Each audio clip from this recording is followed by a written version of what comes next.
Well, fuck me dead. The Abrams is in War Thunder.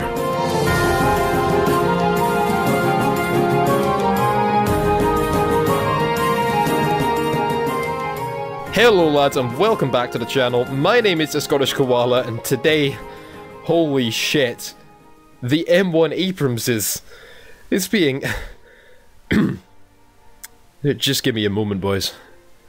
Oh, is this even War Thunder anymore? We're getting the M1 Abrams! The Abrams! The US Army's god of all tanks, my god! All of a sudden I feel like I wasted my time grinding out the British. So we all knew this was coming, of course we did. The Challenger 1, the Leopard 2, if only the Kyla prototype variant, and a bunch of other very modern tanks. The Abrams had to come. But holy heck, Gaijin sprung this one on us. The M1 Abrams, oh, she looks beautiful. The M1 Abrams was built by the Chrysler Company in 1979 after winning the XM1 project competition over General Motors design. It features the 105mm M68 rifled gun found on the M60 tanks, and it also houses 3 secondary machine gun armaments, including a 50 cal on the roof. Despite the tank weighing in at 60 tons, the 1500 horsepower engine still allows the Abrams to achieve a terrifying top speed of just over 72 kilometers an hour, and even up to 40 in reverse. M1 Abrams tanks were being produced for the US Army until 1985, when more advanced variants such as the improved performance package, and later the 120mm Rheinmetall cannon equipped M1A1 and M1A2 would take over. These tanks saw extensive use in the Persian Gulf War, the Iraq War, and the M1A2 Abrams with the famous Tusk equipment. These are still being used in the Middle East today. The M1 Abrams in War Thunder will not fire depleted uranium shells, but I'm predicting this tank will still take the cake as the best tank in the game, unless Gaijin has a few more secrets to spring on us in the next few days. Some of the defensive measures of the Abrams design are apparently going to make it into Gaijin's modelling, most of which were designed to protect the crew in the event of a fire in the fighting compartment. This will give the tank some extra survivability, and I'm interested to see exactly how far Gaijin goes with their modelling of fire control systems, as it could open up the door for similar and different mechanics to be added to other vehicles. The Magash 3 will be twice as valuable now, and I'm going to completely halt my grinding of the British tanks to focus the Americans now, of course. Guys, the Challenger 1 and the Abrams? Holy flippin' balls, the Allies are about to recover some win rates.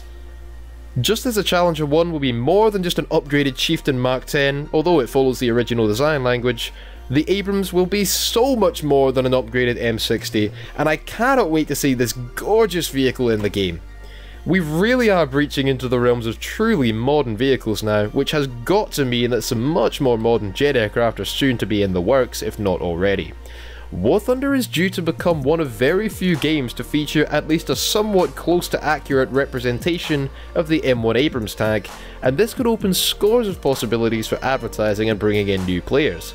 Of course, we'll have to wait and see how successful Gaijin's been with their development. Exact properties of this tank are of course heavily classified, but I have full faith. Perhaps I'm biased though. Holy shit, I am excited. I won't care in the slightest how well this tank performs, it'll just be amazing to drive an Abrams in War Thunder's engine, especially with the new visual and sound effects being added in the same update. The update name, Advancing Storm, really makes sense now, and it may be a nod to the very famous Operation Desert Storm, which saw heavy use of tanks like the Abrams. Russia and Germany are really going to struggle if Gaijin doesn't give them some better equipment to handle the Challenger 1 and M1 Abrams, but all that means is that we've got to get some more dev blogs tomorrow, right? Anyway lads, I hope you have enjoyed this video. Please leave a like and subscribe if you did, as there will be new content on my channel every single day, including Abrams videos. Come join me over on Twitch, Twitter, Discord and all the rest, links below, and as always, I shall see you lads next video. Which pulled the relatively heavy single-seat fighter up to well over 700 kilometers per hour.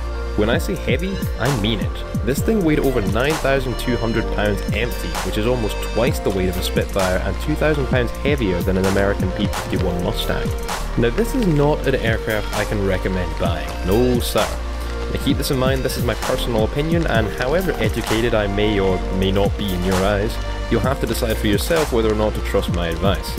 But here's why you should not buy this aircraft.